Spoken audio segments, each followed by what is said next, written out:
잠언 22장 14절 말씀 우리 한 목소리로 읽겠습니다. 음녀의 입은 깊은 함정이라 여호와의 노를 당한 자는 거기 빠지리라. 아멘. 성경에는 음녀라는 표현이 굉장히 많이 나와요. 음녀인데 보통 두 가지 의미입니다. 첫 번째는 정말 성적으로 음란한 사람들, 성적으로 자신을 컨트롤하지 못하고 그 쾌락을 항상 우선순위에 두고 그렇게 하나님께서 정한 질서를 벗어난 그런 성적인 관계들을 생각하고 그걸 원하고 그렇게 행하는 사람들을 음녀라기도 하고요. 특히 구약에서 음녀는 많은 경우 우상 숭배하는 사람들을 말합니다. 우상 숭배하는 사람들. 하나님과 우리와의 관계를 이렇게 영적으로는 이렇게 부부 관계로 그렇게 성경에서는 특히 구약에서는 많이 얘기를 하고 있어요. 그래서 호세아서 같은 경우를 읽으면 그 호세아와 호세아의 아내의 관계를 통하여서 아내가 음란해서 계속 바람을 피고 딴 남자랑 성관계를 하고 그렇게 나가서 살고 막 이래요. 그렇게 음란한 그 아내를 계속해서 찾으시고 그렇게 버려둘 만도 하는데 그래도 다시 구원하고 다시 데리러 가도록 그렇게 호세아에게 명령하십니다. 그러면서 뭐라고 말씀하시냐면 너희 이스라엘이 내 아내와 같다 이렇게 말씀하세요. 그래서 이스라엘 너희가 이렇게 음란하다. 너희가 나와 남편과 아내와의 관계 이렇게 영적으로는 그런데 너희가 이렇게 계속해서 바람을 피고 우상을 섬긴다. 이런 부분들이 굉장히 많이 나옵니다. 그래서 이 14절 음녀라는 표현을 보면서 우리가 두 가지 모두 사실은 생각을 하고 염두에 두고 해석을 하시는 것이 어쩌면 구약적인 세계관을 가지고 성경을 보고 계시는 것이다라고 말할 수가 있습니다. 그 음녀의 입은 깊은 함정이라 여호와의 노를 당한 자는 거기 빠지리라 이렇게 말했어요. 그러면은 우리가 좀 1차원적으로는 해석을 이렇게 하기가 쉽습니다. 여호와의 분노, 여호와의 경노를 당하면 음녀의 함정에 빠지게 하시는 하나님의 적극적인 심판의 방법으로서 음녀가 쓰이는 것처럼 읽히면 안 됩니다. 지금 보세요. 음녀의 입은 깊은 함정이다. 여호와의 노를 당한 자는 거기 빠진다. 지금 이 말은 하나님께서 빠지게 하겠다는 게 아니에요. 지금 하나님께서 돕지 않고 계시니까 원래 음녀를 좋아하던 사람들의 이런 악하고 어리석은 행위가 멈춰지지 않고 있고 그래서 스스로 음녀를 가까이 하니 거기에 빠진다. 음녀를 좋아하는 사람들, 그래서 음란한 너희들 해서 막 혼납니다. 저희가 성경에 보니까. 그런데 너희가 그렇게 음녀를 가까이 하고 있었는데 내가 너희를 도우면서 내가 너희를 막아줬다는 거예요. 음녀를 가까이 하지 못하도록. 그래서 너희가 하나님 앞에서 하나님의 도우심을 얻어서 정결하게 살고 있었는데 하나님께서 돕는 것을 멈추신 거예요. 돕는 손길을. 그때에 너희들이 음녀를 가까이 하던 너희들의 마음의 역사를 막 하면서 결국에는 음녀에게 빠지는데 그 음녀들은 깊은 함정을 만든다. 음녀들이 그냥 성관계만 하는 것이 아니라 꼭 그렇게 함정을 만든다. 그런데 그냥 음녀라고 안 했고 음녀의 입은 깊은 함정이라 이렇게 말을 하고 있어요. 음녀의 입. 간음하는 사람들의 그런 입. 간음하고 싶어하는 사람들의 말은요 다 이런 식이라는 거예요. 항상 함정, 진짜 자기가 원하는 말들을 하는 것이 아니라 정말 있는 그대로 들으면 안 되고 이것은 함정이라는 거예요. 그래서 음녀들의 말을 조심하라는 겁니다. 음녀에게 빠지기 전에, 음란한 사람에게 빠지기 전에 항상 그 음란한 사람들의 말에 너희들은 항상 먼저 빠지는데 그 말에서 내가 너희를 구원하고 있었다. 그런데 여호와의 분노를 사고 여호와의 경노를 사는 사람들은 그 안에 이제 다시 빠지는 것이다. 그래서 지금 이 14절의 말씀의 주제는 음녀가 아니에요. 음녀가 무섭다, 음녀를 조심해라가 아니에요. 지금 뭘 말하고 싶은 거예요? 하나님의 노를 사지 말라는 거예요. 하나님의 분노를 사는 사람들은 이렇게 우리들이 살면서 스스로 언제든지 빠지고 넘어질 수 있는 그런 함정들에 우리는 계속 빠지면서 산다. 그러니 너희들은 하나님의 분노를 사지 말라고 말씀하고 계시는 거예요. 하나님의 분노를 사지 않아야 너희를 막아주시고 도와주시고 하나님께서 이렇게 멈춰야 될 때 멈춰 주신다는 거예요. 여러분, 우리들은 하나님의 도우심이 많이 필요합니다. 하나님께서 돕고 계셔서 우리가 빠지지 않는 죄들이 많아요. 우리가 교회에 나오니까, 그리고 매주 그리고 매일 이렇게 예배하시는 분들이 좋은 게, 우리들이 이렇게 스스로 이렇게 빠지고 싶은 그런 죄들이 있잖아요. 꼭 음란한 게 아니더라도 물질적인 욕심이든 인간관계에서의 어떤 우리가 잘못하고 있는 관계들이든 아니면 정말 성경에 나오는 이런 음란한 부분들도 사실 우리가 빠지려면 빠질 수가 있고, 그리고 많은 경우 이미 빠지고 있을 수 있습니다. 그런데 이렇게 매일 예배하는 사람들은요, 특히 기도하는 분들은 그 죄가 해결되지 않은 상태에서 기도가 참 안 돼요. 하다못해 이렇게 부부싸움이라도 하고 그게 해결되지 않은 상태에서 교회 와서 예배 드리잖아요. 예배는 그래 어떻게든 드렸다 쳐요. 앉아 있으면 되니까. 그런데 기도는 안 될 거예요. 기도는. 그래서 기도할 때 제일 먼저 전날 자신이 지었던 죄들부터 보통 회개를 합니다. 시작하면서 하나님, 어제 제가 이렇게 했는데 죄송해요. 잘못했어요. 제가 이렇게 아내와 다투면서 제가 멈췄어야 됐던, 하지 말았어야 됐던 말을 했고 그런 분노를 냈습니다. 죄송합니다. 이렇게 시작을 하거든요. 그러면서 마음에서 그런 짐들이 풀리면서 다른 기도가 돼요. 그러면서 집에 들어가서 다시 부부간에 화해를 하게 되고 또 자신이 잘못했던 것들을 멈추게 되는 일들이 매일매일 일어납니다. 사실 우리 매일매일 기도가 필요해요. 매일매일 말씀이 필요해요. 왜냐하면 우리는 매일매일 넘어지기 때문에 그렇습니다.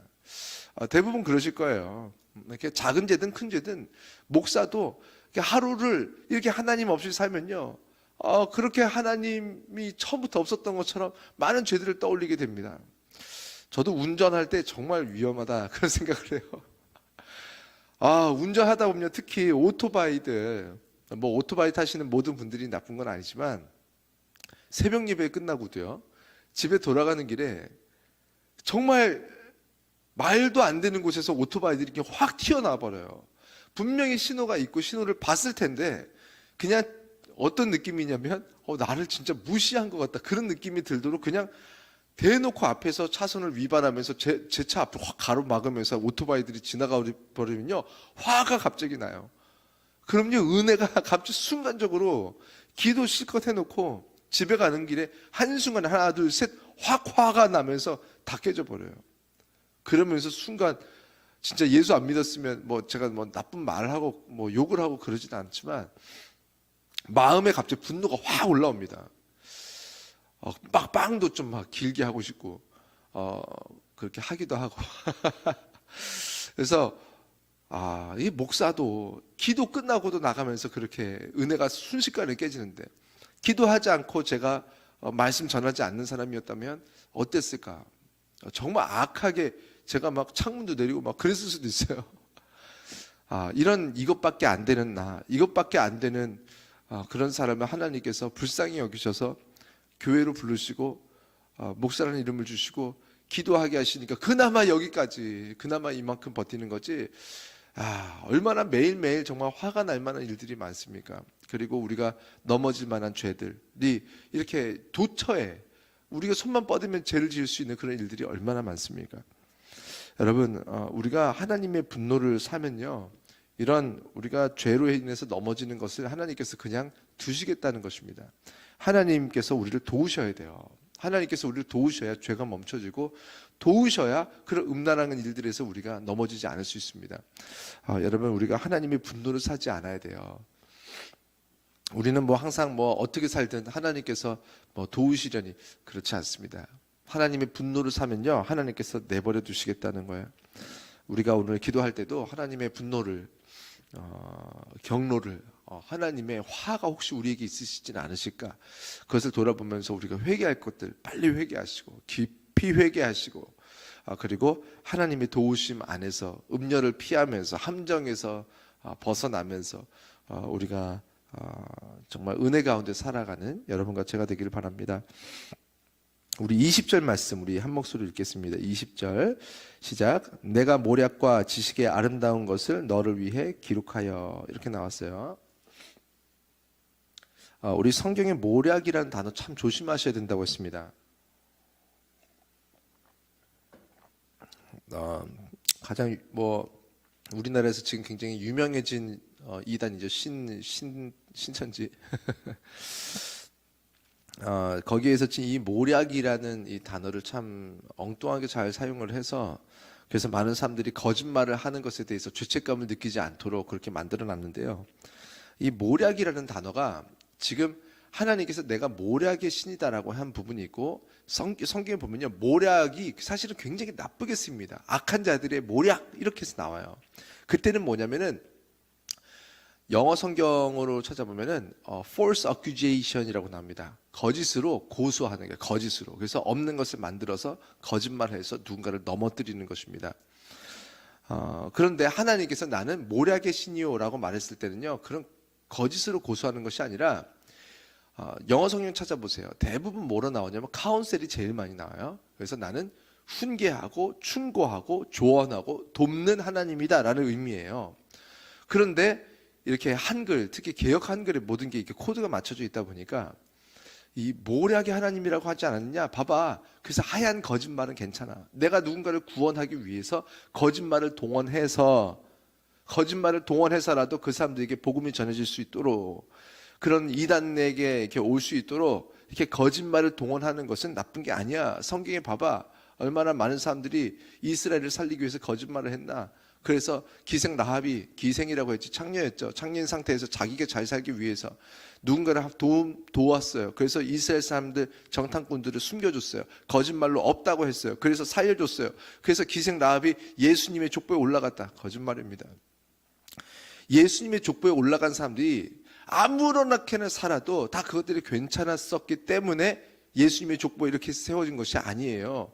여러분, 아브라함이라고 그랬어요. 자, 아브라함의 족보, 이삭의 족보. 자, 그러면 아브라함은 결국은 하갈을 통해서 이스마엘을 낳았죠. 그리고 아내를 2번이나 거짓말로 팔았습니다. 자기 살려고. 자, 그러면 우리도 이제 아내를 거짓말로 팔아도 되겠네요. 그렇죠? 성경에 나오는 인물들, 예수님의 족보에 올라간 사람들이 악한 사람이 얼마나 악하게 했는지 모릅니다. 그런데 그 악하게 한 것들에 대해서 봐라, 저 사람들이 했으니 우리도 괜찮지, 이렇게 생각을 하면 안 돼요. 우리가 하나님께서 주시는, 기본적으로 우리에게 주셨던 이런 이성과 상식 안에서 성경을 읽어야 되는데, 뭔가가 아주 비밀스러운 것이 꽁꽁꽁꽁 감춰져 있는 것처럼, 요한계시록을 보면서 우리만 안다, 누구만 안다, 이긴 자만 안다. 여러분, 이긴 자는 복수로 나옵니다. 이긴 자들이에요.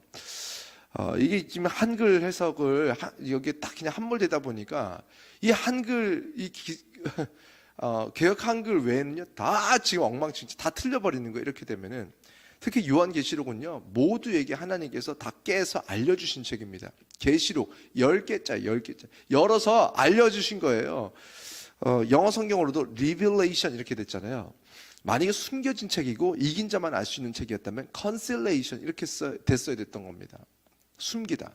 그런데 리빌은요, 숨겨져 있던 걸요 깨서 드러내서 알려준 책이 요한계시록이거든요.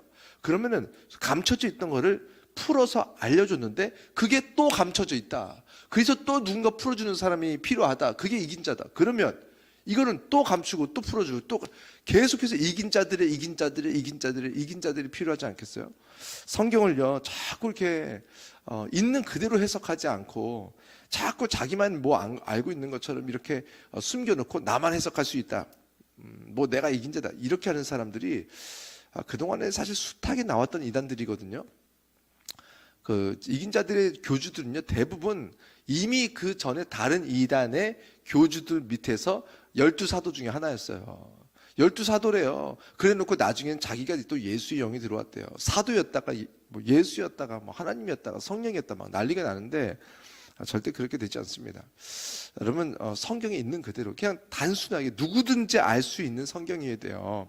하나님께서 박박사에 정말 이긴 자 정말 한두 사람 없으면은 성경을 알 수 없도록 만드셨다면 누가 구원을 받을 수 있겠습니까?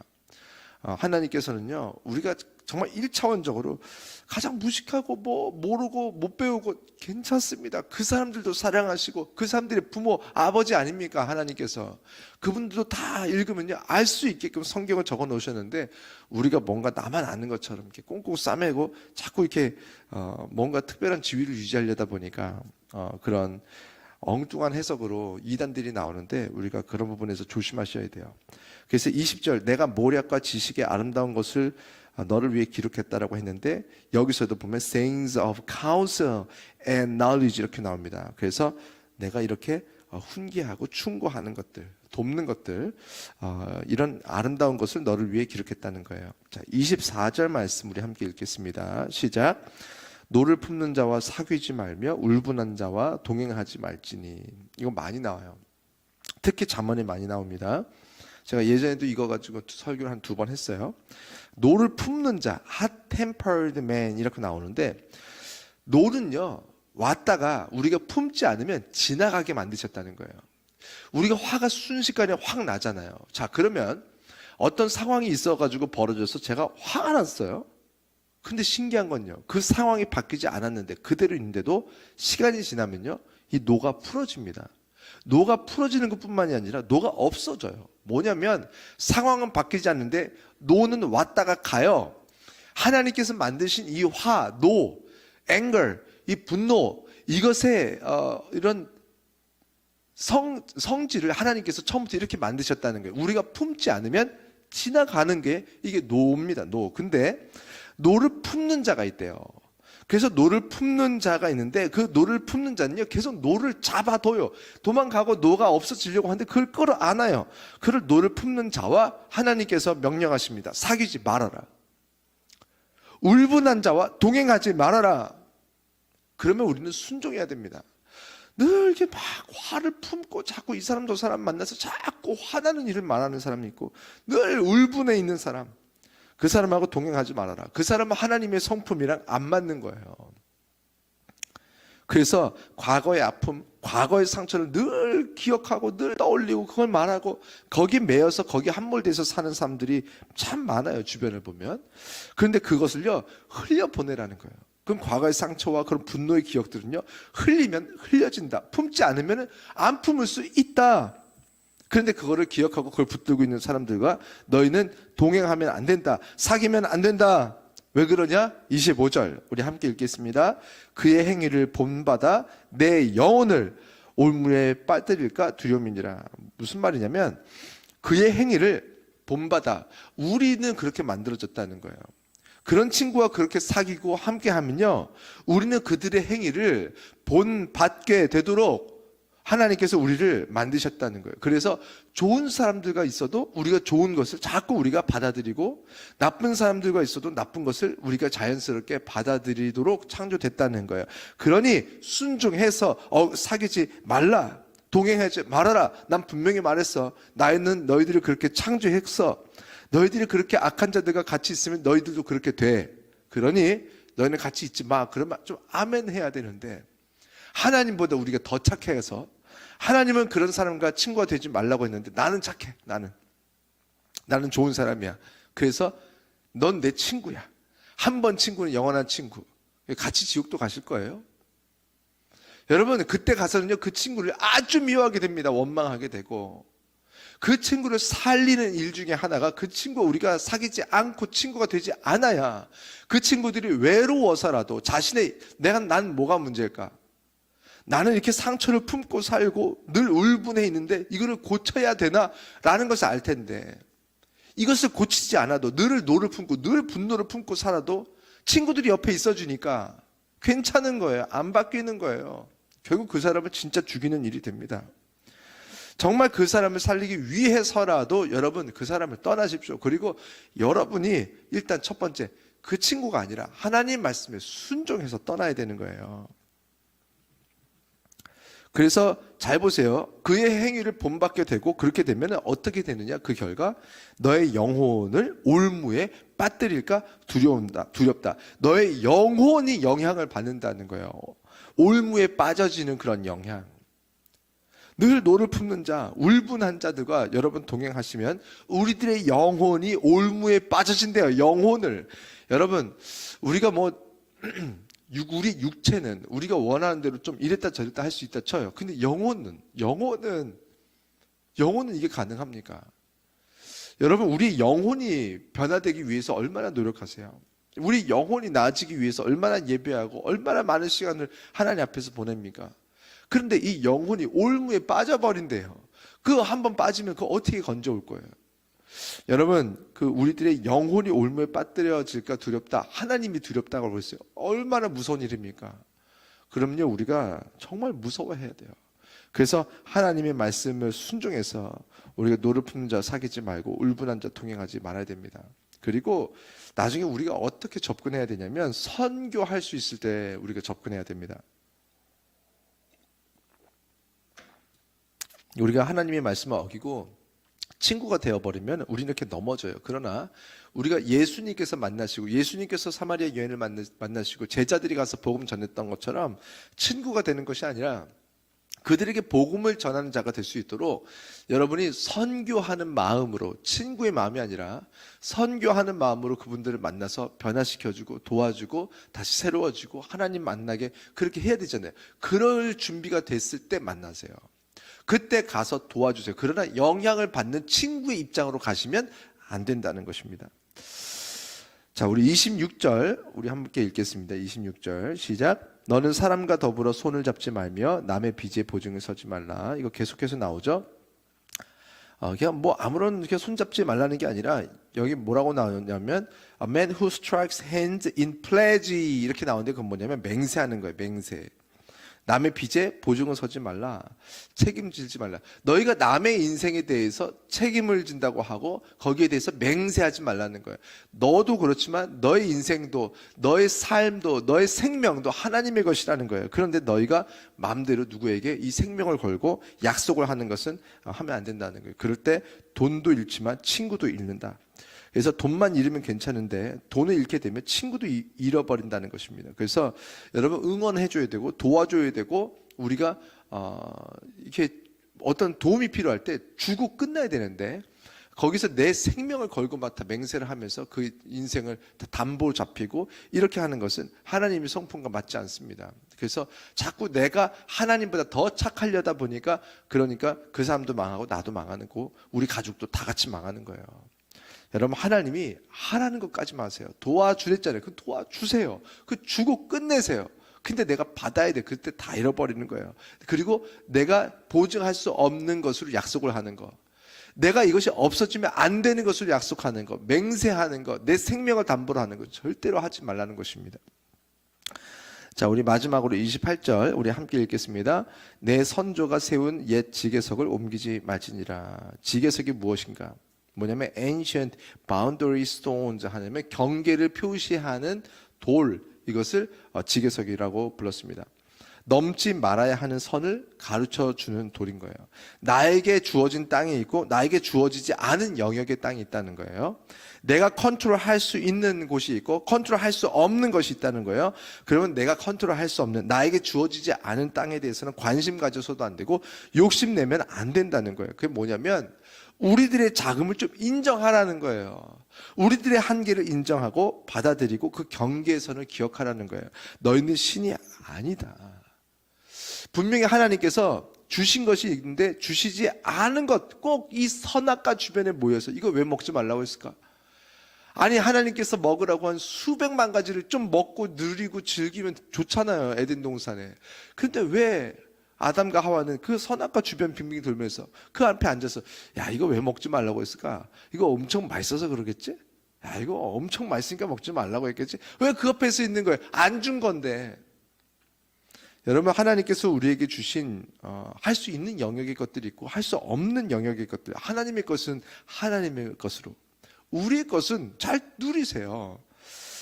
여러분 그 솔로몬이 잠언을 쓴 당시에는 옛 지계석이라고 본 것 중에 하나가 뭐냐면 십계명이었습니다. 십계명이 나타난 하나님의 은혜.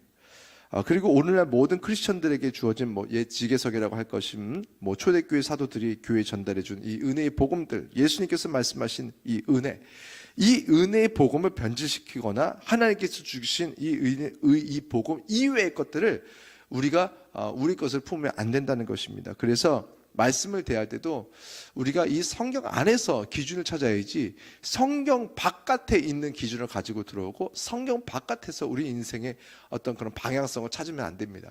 하나님께서 우리에게 주신 복음 안에서, 그리고 자꾸 이단들이 여기 성경에 없는 걸 끌어들여 와서 다른 거 자꾸 들이미는데 다른 책들에 휘둘리시면 안 됩니다. 이단들 보면 여러 책이 많아요. 그래서 이것도 새로운 계시다, 그런 거 없습니다. 그래서 이 성경 안에서 여러분 기준을 삼으시고 하나님의 말씀을 찾으시고 그 지객석 안에서 나에게 주어진 그 땅 안에서 우리 하나님께서 주신 그 은혜를 풍성하게 누리면서 살아가는데 우리는 부족하지 않아요. 아버지의 은혜가 우리에게 채워지고 넘치게 하시는 그 아버지의 은혜가 우리에게 충만하게 나타나서 오늘 기도하실 때도 하나님께서 주시는 그 은혜 안에서 하나님께서 주시는 만큼 주신 땅에서 주신 것을 우리가 감사하게 생각하면서 우리가 그것을 잘 누리기도 하고 그것으로 선교도 하고 하나님의 나라를 향해서 살아가는 여러분과 제가 되기를 주의 이름으로 축원합니다. 기도하겠습니다.